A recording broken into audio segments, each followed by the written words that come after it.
There we go. And it's 5 o'clock. That's not right.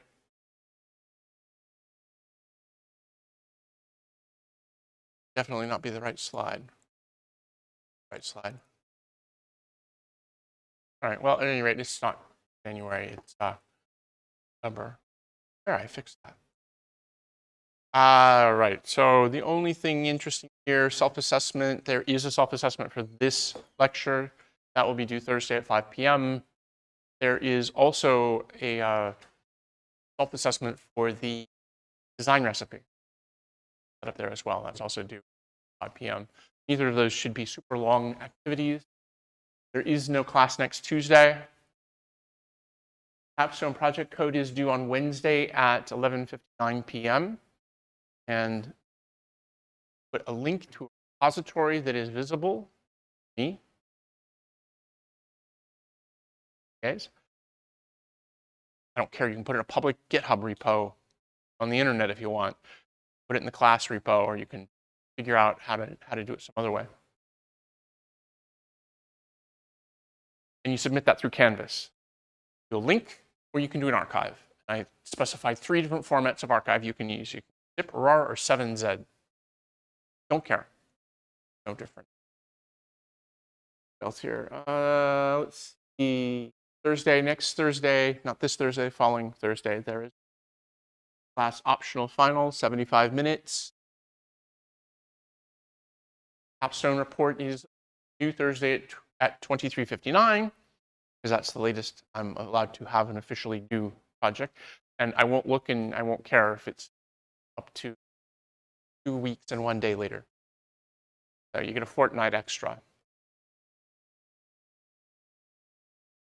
Means that, you know, the holidays will be intense. I'll be doing a lot of grading.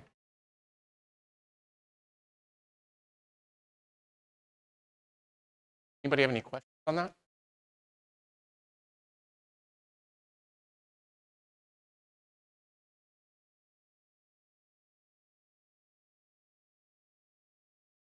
So there is a reading associated with this. It is a paper. It's not too bad a paper. It is written by none other than our friend Lamport and another guy named Chandri. They wrote this paper together after they'd had a night of drinking and couldn't solve the problem, and they both got together the next morning and said, this is how we're going to solve this problem. And I wanted to do this because motivation for this is eventually you will be building distributed systems that are sufficiently complicated that things will go wrong, and you won't be able to figure out what went wrong because you don't have enough information. So the motivation here is, how are we going to get that information? And the basic answer is, we're going to start logging things. But if I have a bunch of different actors, each of which is maintaining their own log, how am I going to be able to take those logs and put them together in any sort of way that allows me to reason about what actually happened? Well, here's the dirty little secret. We're not going to be able to tell you what actually happened, but we're going to be able to get pretty close. We will get you to an isomorphic set of events. And it's a clever little trick. There's a couple of other recommended readings in case you want to learn more about that. Day's failure, I think I might have mentioned this one before. This was Southwest Airlines a year ago, melting down because their system didn't scale. The weather didn't agree. They had manual processes that required calling staff manually when things went wrong. And when everybody has now been deferred, delayed, canceled, there's a lot of phone calls. And they literally did not have enough people to call the other staff members to say, your schedule has changed. And they had a long-term undercommitment to upgrading their software. They were growing their business, but they weren't growing the underlying distributed systems that were required to make their business successful. Now, this is not so much a technical problem as it is a management problem. But when you get out into the real world and you start working on real distributed systems, you will probably find as many management problems as technical. There may be fewer management problems, but they'll actually be much harder for you to solve, especially in a technical role.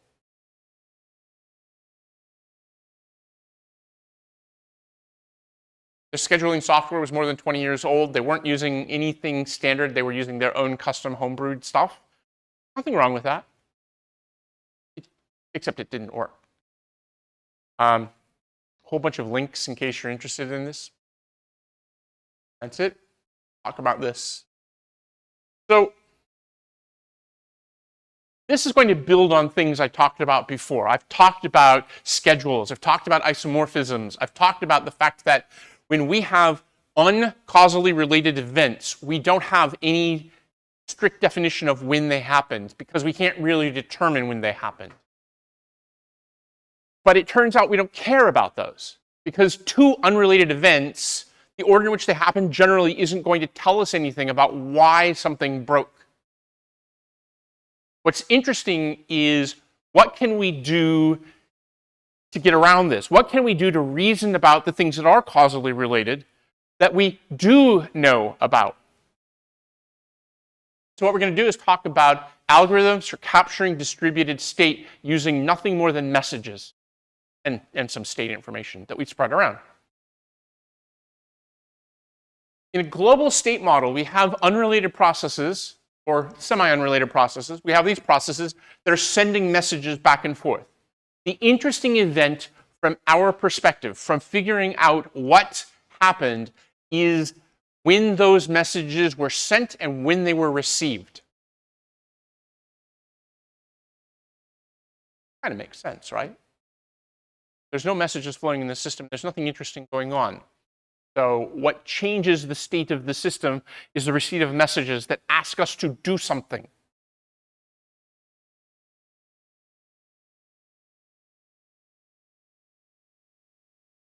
The question is, can we define a place in these logs such that we are in a consistent state, that we can reason about what we have here?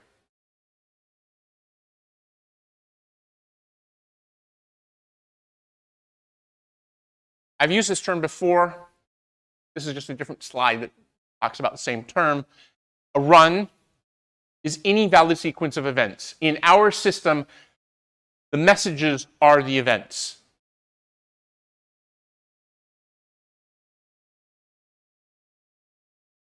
So we can have different runs that are actually the same isomorphic because they don't change the outcome. You know, so you can flip it either way. Oh, these two operations aren't causally related. It's easiest to see this with the causally related operations. It's not limited just to those. If these two operations are not causally related, whether A went first and then B went second, or B went first and A went second, doesn't matter. But that means we have two runs that are isomorphic. We have lots of messages in our systems that are not causally related. So we have lots of different isomorphic runs. And again, how are we going to reason about this? How are we going to figure out not what's not causally related, but how are we going to figure out the order of things that were causally related? So in a distributed system, we create a cut. Now the way I think of this is look, each of those processes is putting information, state, in its log. And what we're trying to do is figure out, when I get all these logs together, how do I know where to cut them so that I have a consistent view of what the world looked like at that point in time? Now, what's interesting about this is it's not an externally imposed cut. This is something we want to do internally, and it isn't necessarily going to require that we actually cut exactly at the same global time. We don't need that. If we could get that, fine, then we can reason about it. But we don't need that, and we don't have that. If we have a global mechanism for stopping the entire system, capturing the state at that moment in time, we don't need any of this stuff. But the reality is that's not the way the world works. Because as you can imagine, such a global, let's stop everything and capture a snapshot is going to be really slow and really cumbersome. And that's not going to work in the real world we have to build our systems in.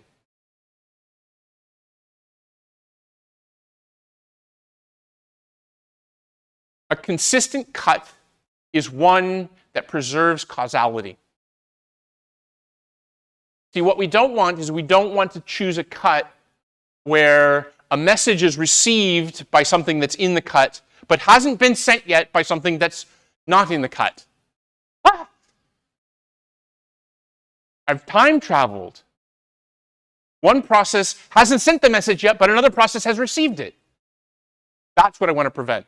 How do I prevent that from happening? So if we have inconsistent cuts, we don't have any causality we can reason about. So we need to identify when we have messages that are received and make sure that the sender has a cut after they sent that message. How are we going to do that? We are going to do that. Andre Lamport is going to give us a mechanism for doing this just with messages. A little verbose, but it does actually achieve it. So I have two cuts here, C and C prime. And C prime is an inconsistent cut. And that's because if you look, you can see that there are messages that are received, but not sent. I think that's right. Let's not sent. Oh, it's E51. So from process 1 to E51 it comes into process 3 and it's E53. And you can see that it has not been sent. I don't know. But that's the basic idea. Is the goal is that you never have a message that you've received that isn't also visible from the sender. That's how we can guarantee that we can come up with a consistent cut. Consistent cuts are going to be what allows us to take our logs and combine them together. I mean, that's not the only way to do this. We could actually build a global log service where everybody sends all their messages. That creates a different set of problems, not the least of which is it's going to get slow because now we have to actually maintain that causal ordering. So instead of forcing causal ordering here, what we are doing is reasoning about when we have a causal order, when we have a consistent cut. Every single cut is not consistent. All we need to do is be able to identify when we do have a consistent cut, and that's a point at which we can reason about. Move a little bit further down the timelines, and we get some messages that are dangling, that are received but haven't been sent yet. That's not consistent. We can't reason about it. We don't consider it. If we have an external observer, this is really trivial, right? This is easy. We create a deity. The deity sits there and watches the world and says, this is the state of the world right now because I can see everything. It doesn't exist in the real world, though. Make it small enough and you can be the deity. Not going to happen on global scale, is it? Question.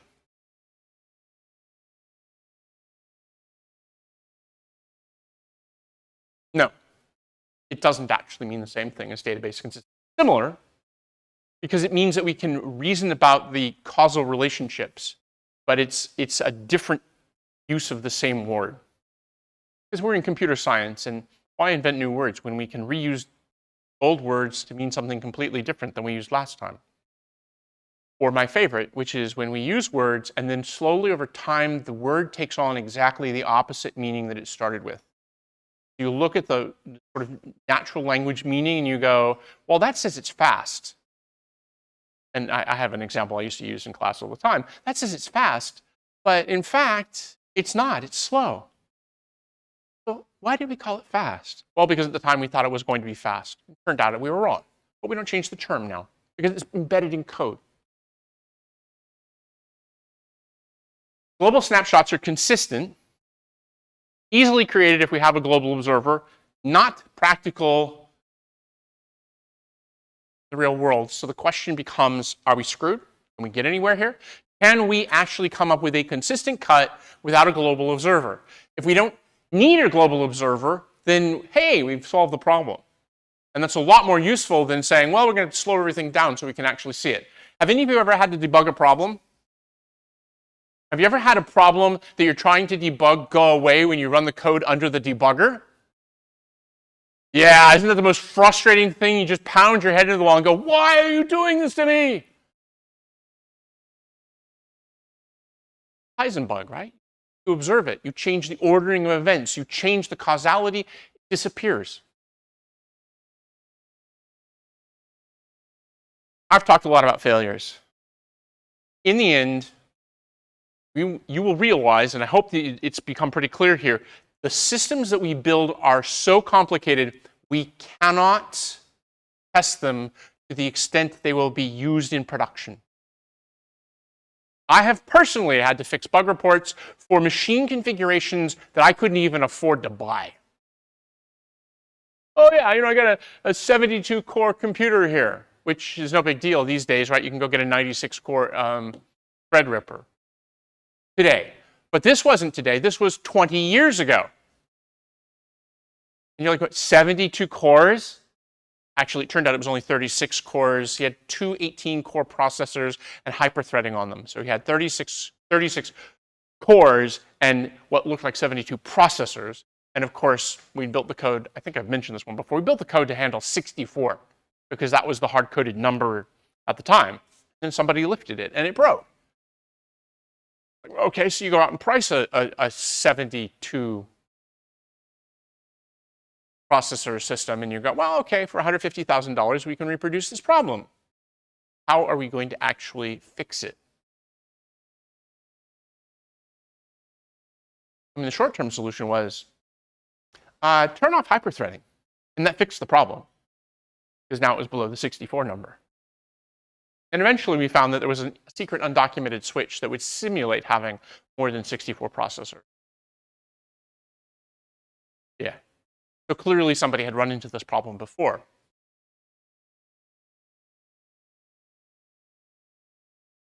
We use logging.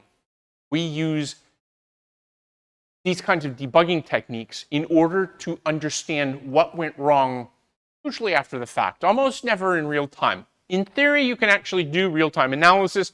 There are people who do anomaly detection.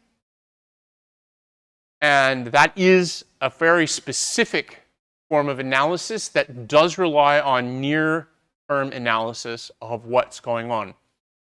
Have any of you ever heard of a distributed denial of service attack? How many of you have participated in a distributed denial of service attack?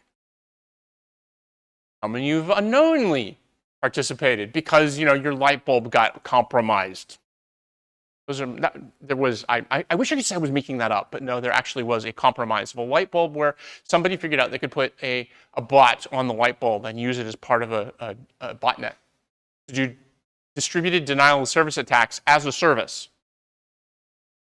So you'd literally pay to take somebody's website down. There's a guy named Krebs. He does the Krebs on Security blog, and he has been subject to multiple distributed denial of service attacks over the years to such an extent that he has a very hard time finding website hosting. Yeah, I mean, at the time, he was sustaining things that were just like stratospheric because people didn't like what he was saying about some of the nefarious actors out there. It's kind of a very mafioso sort of thing. We don't like you. We're gonna make your life a little difficult. Unless you stop. I think Cloudflare actually ended up providing him with cover. And they use anomaly detection for distributed denial of service attacks. Happens all the time. All part of the business now. So there are ways of automating your log analysis. Let's just get to the point where we can at least reason about these logs and understand why they're useful and how we might build them. Okay, so one of the things that we record are events. In a process, we record the messages that we sent before the snapshot, and then we don't record any messages that we send after the snapshot. And so now we send a snapshot request to other processes. So in essence, what we're doing is saying, hey, here's my current state. Tell me about yours.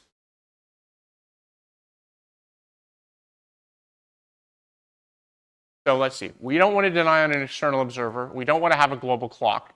And we have all the usual network variability issues, like the fact that we have no idea how long it took that message to get here. We have no idea if it's in the right order, yada, yada, yada.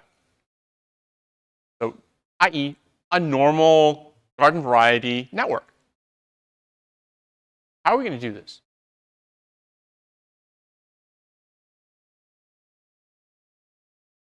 Well, deterministic operations are easy.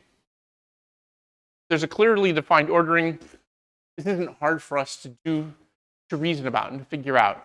But it becomes more difficult when we have non-deterministic operations, when we send out multiple messages and we get responses back at different times. So we don't know exactly what order these things happened in. Try and formalize this. We'll identify that we have these processes. Sometimes we call them nodes. You might think of them as computers or hosts or those kinds of things. There's lots of different terms about this, but the idea is they are independent actors who send out messages. You could do all of this on your own little laptop there if you wanted to. Interesting thing there is that your laptop's not a very important use case because it has a global clock. It's when we're trying to communicate between multiple servers that are geographically diverse that things become interesting, because that's when these network complexities arise. Channels are the communications mechanisms that we use for communicating between the processes. They're reliable and they're maintained in order. So how are we going to simulate a channel on top of a real network? Okay, so all we want to do is get a consistent cut. We just want to have communications channels and processes. So what actually happens is that we start creating these snapshots. And so it's snapshot for process P at 0.0, snapshot for process P at 0.1, so on and so forth. And then we have the messages going back and forth. And what we want to be able to do is we want to be able to use a combination of messages and snapshots in order for us to be able to figure out when we have cuts in our logs. So when we've got all these logs, we gather all these logs up onto our local machine. What we're going to have to do is we're going to have to say, okay, log number 1, where am I going to start? I'll just start at an arbitrary place. And then I look at log number 2 and I say, where do I have to cut here to be consistent with log number 1? And then I go to log number 3 and I say, where do I have to go here to be consistent with log number 1 and 2? And you can iterate through that. It's not the only approach to it, but it is certainly an approach to it. Maybe sometimes you say, well, I need to move backwards in log number 1 because it's got a message that I don't see sent in log 2 or 3.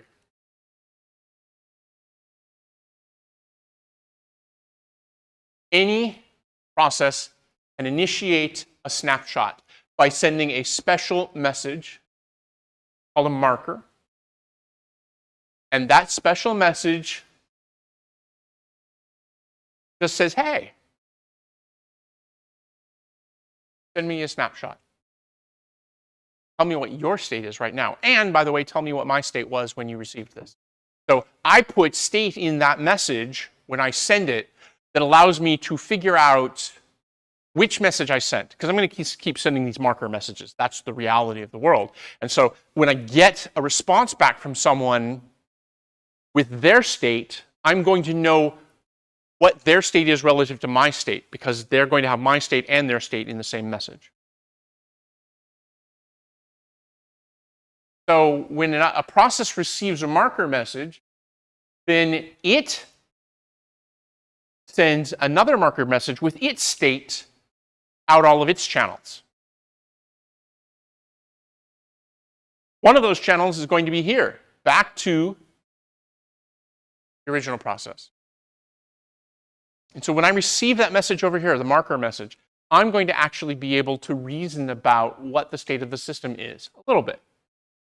Because I'm going to know what it was when I sent the message, and now I'm going to know what it was when the receiver received.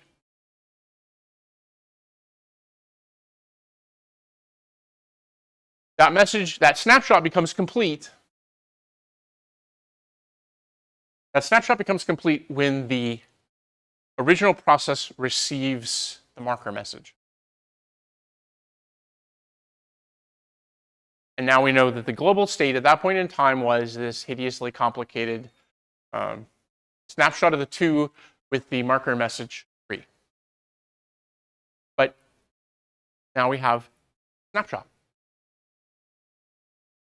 Of course, I'm not going to expect that you're going to just take my word for it that of course this is consistent, but in fact it does lead to a consistent snapshot algorithm. So generalizing this, the initiator of the snapshot saves its local state, and then it sends a snapshot request on all of its channels. The non-initiator receives a marker, saves its state, sends the marker onto all of its channels. So if I'm talking to other processes, I send it out to all of those other processes, and then I just keep going. And now, in the meantime, I keep track of the incoming messages, and I wait for another marker. So now, in essence, I know between this marker and this marker, I received these messages. Now I'm starting to get a bracketing. I can see what happened between these points. And for me, these points, when I get these markers, are important because they're going to be points where I can reason about what the state of other processes was at the same time as what I know what my state was. And that's going to get us to our consistent state, consistent cut algorithm. It turns out that's all we have to do. And we will be able to end up with a global consistent state. We do assume that there are no failures, so the messages are intact, they arrive only once. Communications are FIFO ordered, unidirectional. Of course, eventually we'll relax some of these requirements, but let's start a simple model. Process capture is pretty easy. It's my process. I get to capture the state that is relevant to my process, so I get to define what that is. Not a problem. For example, if this were a key value store, I could save a copy of my key value store. We've talked about some of the techniques for doing this. Probably the simplest thing to do is just to simply snapshot it. So I have a log, and I mark in the log what the snapshot is. Well, here it is. This is the state of the machine at that point in time. And now that's the information I can send. I don't have to send the entire key value store. I could, I suppose. I could just send a marker that says, here's where I was. So you can go get that state if you need it. The nice thing about this algorithm is it doesn't actually affect normal operation at all. We're not changing the existing messages. We're simply adding one more kind of message into the system. So when we look from the process's perspective, when a process P decides it wants to initiate a snapshot, it just records its own state, sends a marker message, then resumes sending its ordinary messages. And what it's going to be expecting to get back eventually is its own marker message. Probably more than once. But if P is not the initiator, in other words, P is not the one that asked for the snapshot, then if it doesn't have any previously recorded state, it records its own state, and it creates an empty list of messages. The empty list of messages means these are the things I received since the last snapshot. Well, I just made a snapshot, so there's no new messages. If there is recorded state, the message list that I send now is the messages that I received since the last time I recorded that state. So I can see what happened since the last marker message was received.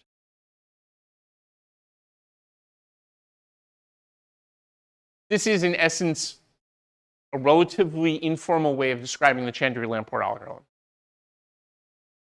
Chandry-Lamport does not guarantee that we're going to get a state that exists, but it does guarantee we get a consistent state. And that's actually as good as we're going to get here. That state is isomorphic to some actual state of the system.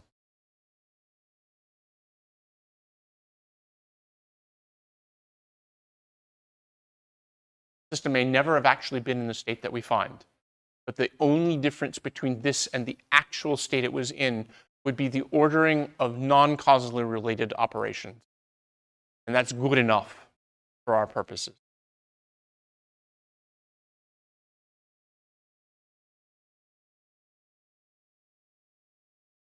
Potentially. I mean, they could be cursors as well, right? I mean, if you're concerned about how much data you're sending around, you could make it a cursor and then retrieve the information when you needed it. So there's the distinction between the algorithm and the correctness of the algorithm versus the efficiency of the implementation. The algorithm needs to be correct, and then the software engineers of the world need to make it fast. That's job security, right?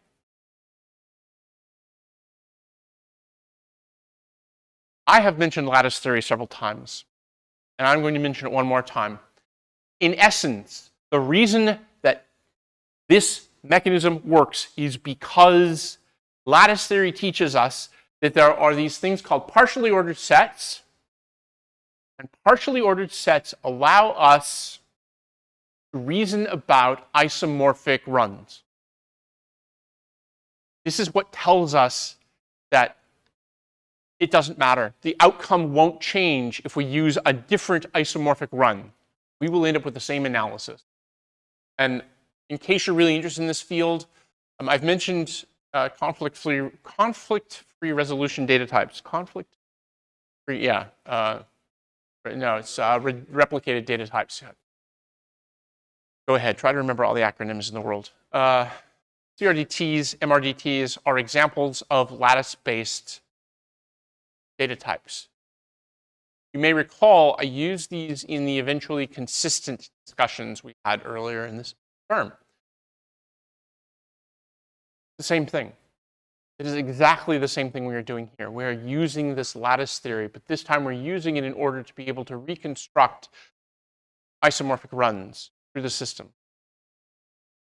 And what that means is, like I said at the beginning, that means we can actually take disjoint log files, because those log files are, in essence, that marker message and the messages that we've received. That log file, I can take your log file and my log file and his log file, and there are no hers in here, so their log file, and I can combine them all together now, because I can see how they sync up using those marker messages. And I will be able to extract a consistent cut from that, even though these were all independently collected.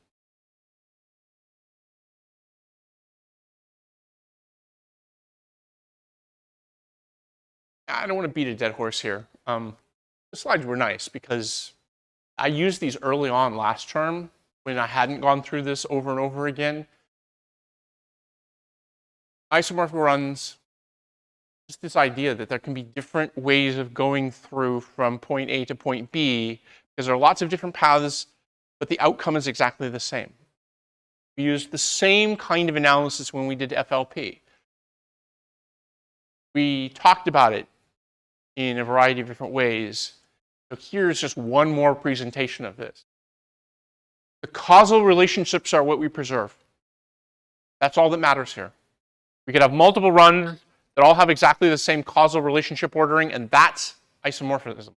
That gives us enough for us to reason about. And when you're trying to figure out what happened in the system, that's enough for you to actually debug the problem. I can tell you that when you start working in concurrent systems, including distributed systems, there will be times when you see a problem because something blew up, something broke, and you have to reason about how you got there. And you're literally walking through logs, and you're literally looking at what happened, and you're reasoning about how could I have possibly arrived at this point. The fascinating part about it to me is always that when you get done, you have identified a bug, and you don't know if it's the bug that actually caused the system to crash. The really satisfying part about that is you fix the bug that you identified, hoping that it's the bug that actually caused the system to crash, but you have no way of testing it because there's a sufficient amount of non-determinism in the system. So what do? You test to make sure that you haven't broken anything obvious, and then you deploy it. And you wait, and you watch, and you see if it breaks. And if it breaks again, you have more data, and you go back through this process, and you find another bug. I have done this many times, where you fix a bug that you think might be the bug that caused the system to fail, but you have no way of proving it. Just hope it goes away. Then there's the management team who finds out that when you put the printf in the code, the bug goes away. So they just say, why don't we just ship it with the printf in? Don't do that. It never works out well. So this is more of the formalism for the people who like formalisms. This is a Chandri Lamport paper talking about why this actually works, and the diagrams actually do remind me very much of the FLP conversation as well. I'm not going to go through this. If you want to know more about this, by all means, jump into that paper, read the paper. I might ask you a question about this, but it's going to be the kind of question I would ask you on the final would be about using logging in systems and maybe reasoning about why it might work right, why it might be helpful, how you could actually do this. You don't need to understand the formal mathematical proof of why this works to be able to apply it. But some people are really into this. Last term, I had somebody who dragged me through every single lemma in FLP. I know more about FLP than I ever wanted to in my life.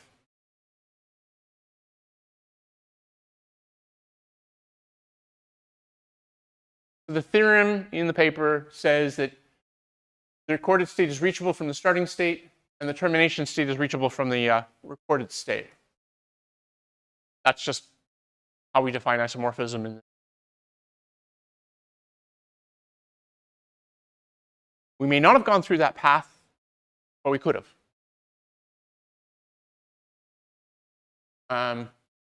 One of the interesting things about being able to build these consistent cuts is it allows us to reason about certain kinds of stable properties.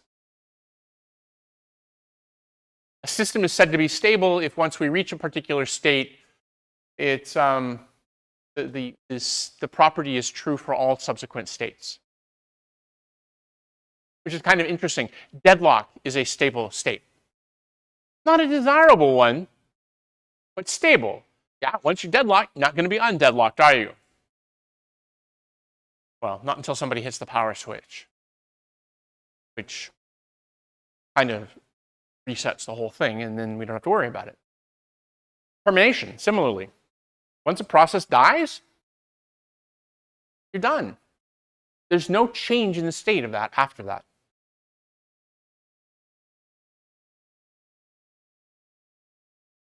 Early on, I talked about fail models. I talked about fail-stop models.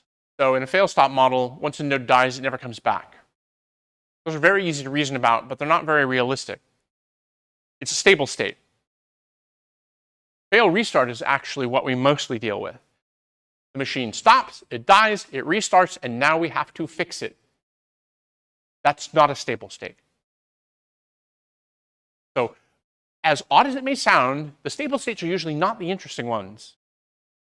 Stable states are usually the ones where something's gone horribly wrong and it's not going to get unwrong. And that's what we're trying to detect. That's what we want to actually find.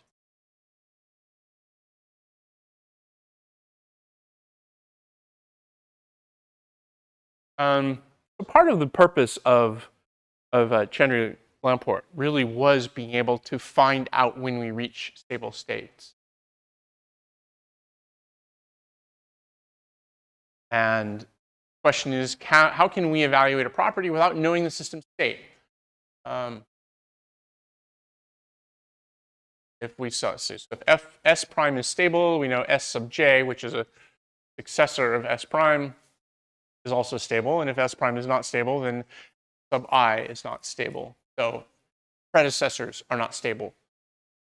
Once you become stable, all the successors are stable. Once you become, if you're unstable at a particular point, all of the previous states are unstable. So I'm trying to think of the best way to phrase this from a debugging perspective is that you're really looking for that point where something goes from unstable to stable. And that's the bug. I think that's the way I think of it intuitively. That's the point at which things broke. They melted down. They became stable. Stable is not good. Exactly the opposite of what your mother told you. You want a stable job? No, Mom, I don't. Boring. Now, some of you probably just want to call, right? Unstable properties are things that are transient errors. So they can come and go. Buffer overflow, load spikes, non-deterministic race conditions. Particular state may never have happened. And we use distributed snapshots to reason about these things. So if we have a stable property y, then if y of some state is true, it's true regardless of how we got there. Again, this is about consistent cuts, right? Doesn't matter how I got there. If there were multiple paths to get to this point, and I reached a stable point, everything after is stable, it doesn't really make any difference what path I took to get to that stable point. But if y is not stable, and y of s prime is true, we don't actually know anything about it.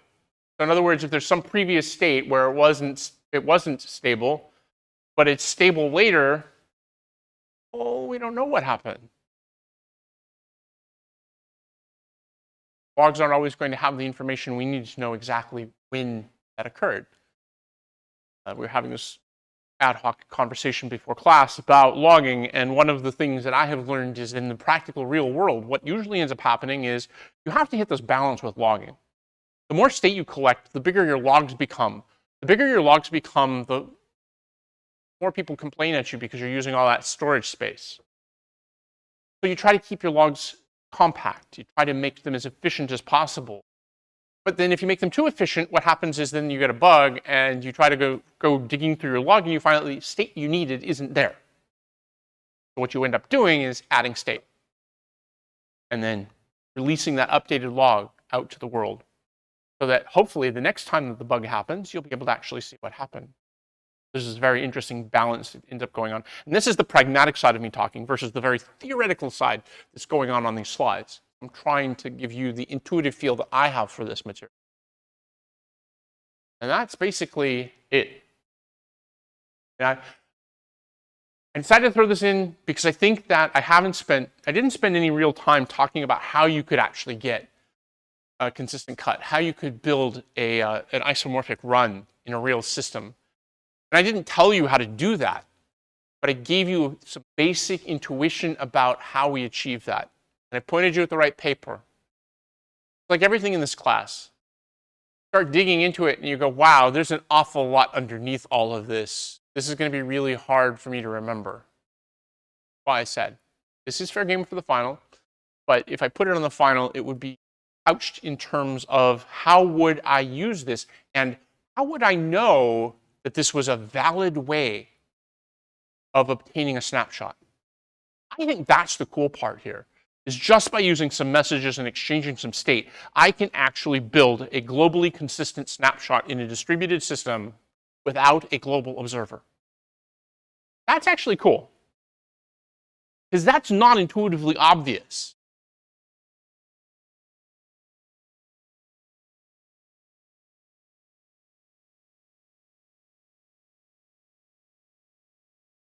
Questions? Nice and short today. Which is probably fair, because I'm sure that half of you are probably sitting there and, oh my gosh, I've got so much code to write. How many of you have written any code yet? But mine's all been about generating a final exam, so it doesn't really count.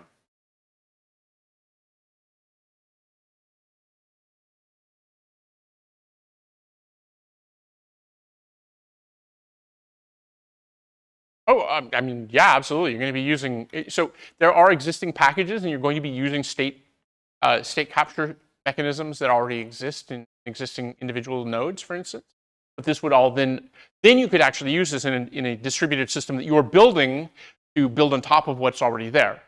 I mean, I didn't specify how you have to capture that state. What I specified was the mechanism by which you can reason about that state using messages as you send around through this. And that's why when he was asking about, these messages could get pretty big, I'm like, well, you could actually just send a cursor around. So it's cheap for me to capture a whole bunch of state and put it into a local log, and then put a cursor to that location in the log in a message. And that message comes back, and now I know what's happened. So it said, keep track of the messages. Well, a second cursor would do that too. So here, messages, This is all the message I had received up to this point. I send that cursor out. And then when it comes back, I say, oh, look, my cursor's here now. So now I know what messages were exchanged between the time I sent this out and the time it came back. And in essence, that's the region where I have some uncertainty, because I don't know the order in which those things happened across the rest of the system.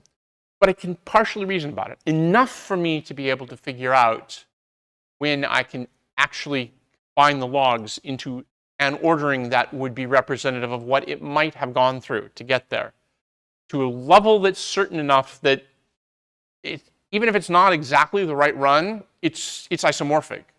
And so the properties of the system are the same. Make sense? Cool. And of course, we can always ask ChatGPT, assuming it's working today. I hear. Sorry? It does that sometimes. Yeah.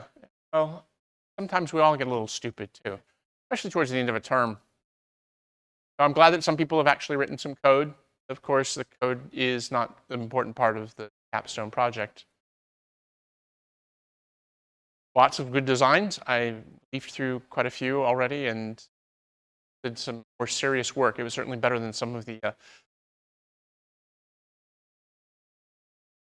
design projects, which were pretty lame. That was interesting. I tortured the TAs. They'll be so unlike up to this point. This time I have the TAs actually adopting particular groups or individuals, and they will follow your capstone project through the entire grading process. So they will look at your capstone design. I have downloaded the designs. I will be putting them into a GitHub repo and making that available to everyone in the class, and you can then look and compare your work to everyone else's, because I know you're all very hyper-competitive. Well, 83.6% of you are. And will naturally want to know what the competition is. The code is due next Wednesday. A super low barrier to entry kind of thing. Somebody asked, it was very weird, because literally asked on a picture of the screenshot from Canvas, said, how am I supposed to submit the code? Screenshot says you're supposed to give a link to a visible repository or an archive file. So the answer is put your code in a visible repository or an archive file and upload it. Question?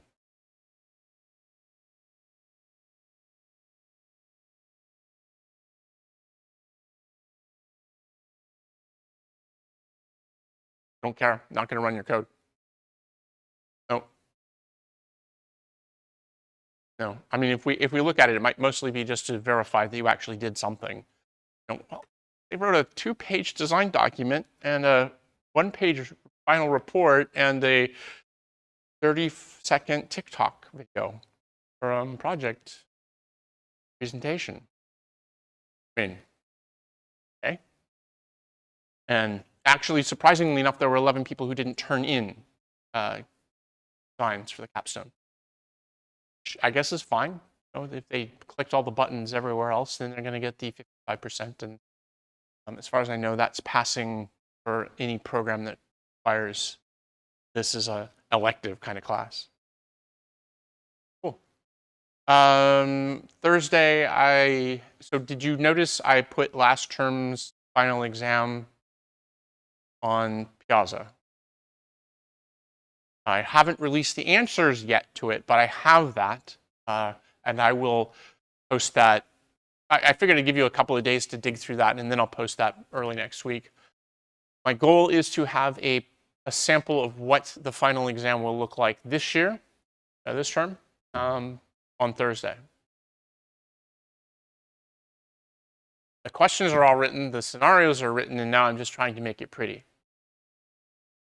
Harder than it might sound, because it means I have to fix all my scripts, change the format of the final, and my plan is to continue to do the same thing I did last term, which is when you walk in on Thursday, the 7th of December, at 7:17 p.m. No, just that was the date Pearl got. bombed, and that would be the time. When you walk in on the 7th of December, then you will have an exam. You'll have your own personalized exam. Then done, you give me answer sheet, and I will give you back a personalized answer key for your personal. That's my goal, at least. And then that will not be the way that the final exam on December 22nd, 2023 at 1900 works. In that case, it will be an essay exam. You will write. It'll be somewhat structured, but you'll write. We'll pick one design scenario, and you will go into depth on that. So you'll be talking about the issues, your approach to it, the challenges that you see, so on and so forth. That one will be written, and then I will take them and I will scan them myself because there will be no staff here, kinds of things, which is fine. I have a very good scanner. Scan them myself, and then I will put them into Gradescope, and I will grade them. Grades back sometime December 22nd at 10 p.m. when the exam ends, and December 31st, 11:59, when my appointment ends. 2.5. I mean, they give you 3 hours, but 2.5, because people will trickle in slowly. Probably not really that slowly, but it's kind of weird. The rules on the exams here are very strange, right? So if it's less than a certain length, no one can leave. So this is long enough that you can spend 20 minutes on it and then leave. But if it was like, I think if it's under an hour, you're not allowed to leave until everyone's done. I have really strange rules here sometimes. And someone, there are students in the class who have extended final times, and those have to be coordinated with I can't even remember the name of the group. There's a department here that handles that, and there will be a different version of the exam that they will. Well, actually, it'll be their own customized version of the exam that they'll be able to take there with the accessibility people. Not at 7 p.m. because they cut off their time at 9:30.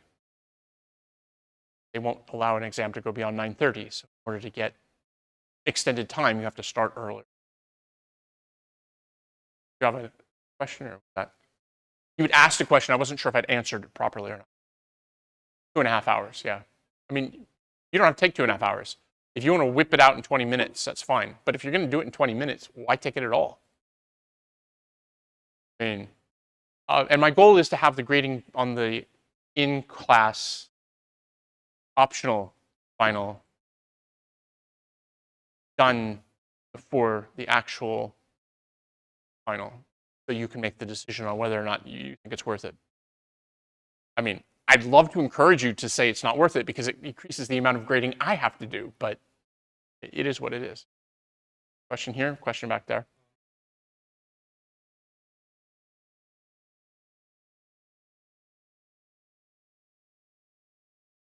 Oh, you don't have to write it out long word. It's just going to be, it's broken out into sections. So there's a rubric that I put on Canvas, and it will basically give you that rubric broken down. So you'll have space to write on each of those things, which will make it easier for me to go through and grade them. Because I can use Gradescope and do each of the individual sections one at a time. That way I won't remember what you wrote in the previous section. You'll be given a choice of design scenarios. You'll get to pick one. The interesting thing is, I won't know what your design scenario is. The very first challenge will be you have to explain the problem in your own words as part of the design. Because I won't have a copy of the design that you picked. But I better know, obviously, by the time you're done. You had a question in the back. Both tests are closed book. The in-class optional in-class final, you are allowed to bring a single sheet of paper with notes written on it that you can read without the assistance of any mechanical device. Hence the no scanning electron microscopes, because I don't want you etching it on a thin piece of graphene or something. Yeah, I don't care.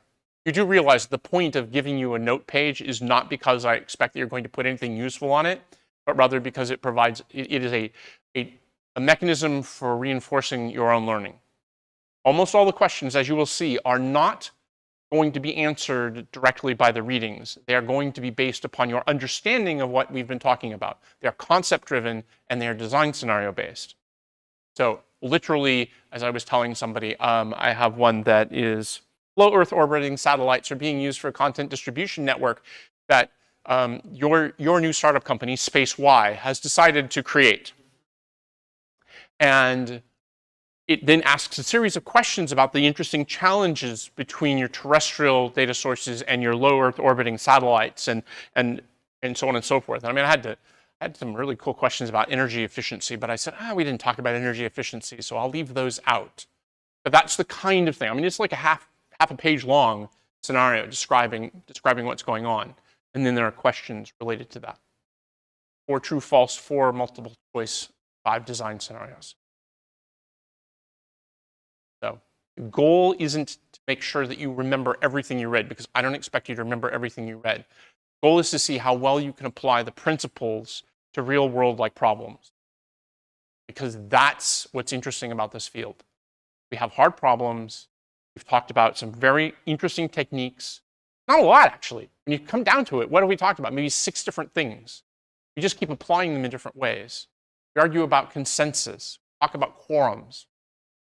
And one of the reasons I picked the LEO example, I mean, you're going to see it, it's part of the example, is that in LEO example provides an interesting reason for not using majority quorums.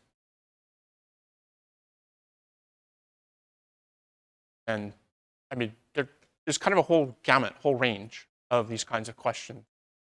There's only 5 of them. I'd be really surprised if it took 75 minutes for everybody to get through the optional in-class final. Boy, I have to say that every single time. It's optional, you don't have to take it. Grade does not depend on whether you take the optional in-class final or not. Actually, grade doesn't depend on you taking the official real final either, but if you don't take either one of them, you'll get a 0 for your final and get whatever grade you get. Everybody's just falling asleep. Several people have been yawning, so I'm just like picking on you personally. Well, I can understand that. I'm pretty boring. So I'll see you on Thursday. I'm actually not sure what I'm going to say on Thursday, so it's mostly going to be a little more freeform, because I will have the sample final done. But I'm working on making it pretty now. I will have the sample final done and talk about that at that point in time. I think that the biggest thing I will probably do is go through the design scenarios and talk about why I'm using this particular format, so that you're comfortable with it when you walk in on Thursday, assuming that you decide to take the optional in-class final on December 7th. How many people expect to take the optional in-class final on December 7th? Great. I better bring a lot of copies. And how many of you expect to take the final exam on Friday, December 22nd at 7 p.m.? There's a much lighter commitment on this. I like to see fewer hands this time than last time I asked this question, which was last class. So that's why I'm going to try and get the grades back. Because obviously, if you come back with a, I don't know, 90%. Oh, and there will be an extra credit question on the final, on the optional in-class final. I will probably put it on the actual final as well.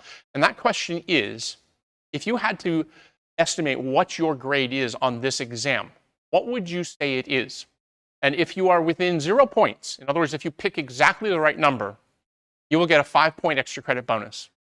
And if you are within 1 point, you'll get a 4-point extra credit bonus. If you're within 2 points, you'll get a 3-point extra credit bonus. If you're within 4, you get 1, 5, you get 0. Is that right? Yeah, right. In other words, the closer you are to the actual grade, the more your bonus is. The reason I'm doing that is because I have talked about self-assessment, and that was included very early on, about metacognition, about understanding how you learn. And being able to gauge your own actual ability and being able to gauge your actual performance is skill in the real world. And I told Margot this. She said, don't tell them that, but I'm going to tell you this anyway. One of the interesting things that's been going on with the whole AI thing is how they're working on metacognitive models for artificial intelligence agents. And it was very cool to see an article very recently that said that human metacognition is a way of achieving more effective use of artificial intelligence agents. Think of this as preparing you for the new AI world in which you will all be living. It's useful to be able to look and self-criticize and self-analyze effectively. And it's completely different than asking about t-shirts that I wore, which is mostly something that you figure out. I'd say about 20% of the people got that question. And one of them noticed that I wore the same t-shirt at the final that I'd worn during the class. And what was interesting is it wasn't the same t-shirt, but it was exactly the same t-shirt. It was the same logo. I had 2 copies. How could I screw that up? I have too many t-shirts. All right, I'll see you guys on Thursday. And it probably won't be very late either. Depends on how many questions people have.